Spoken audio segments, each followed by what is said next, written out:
আমরা বলি the man is very poor, কিন্তু the poor are not always dishonest. তো ফার্স্ট সেন্টেন্সটা দেখো, দ্য ম্যান, এরপর আমরা কিন্তু ইজ মানে সিঙ্গুলার ভার্ব বসালাম, কিন্তু দ্য পুয়ার এরপর আমরা বসালাম প্লুরাল ভার্ব আর। এটা কেন হলো?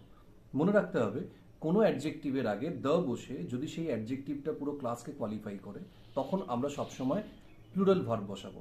মানে দ্য পুয়ার বলতে এখানে কিন্তু পুরো পুয়ার ক্লাসটাকে বোঝাচ্ছে। সেরকম the rich, the honest, the deep, এই যে ওয়ার্ডগুলো আছে মানে অ্যাডজেক্টিভগুলো আছে, এগুলো যদি ক্লাসকে কোয়ালিফাই করে তখন এদের পর প্লুরাল ভার্ব বসবে, কারণ এগুলো তখন প্লুরাল নাউনের মতো কাজ করে।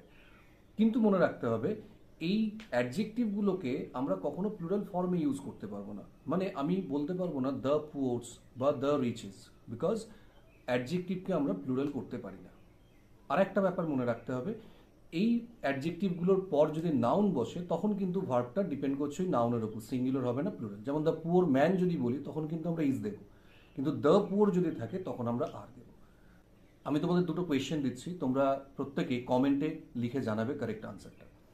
ফার্স্ট কোয়েশ্চেন হচ্ছে, the brave dash our respect, deserve or deserves কোনটা হবে? আরেকটা দিলাম, the injured have or has been taken to hospital.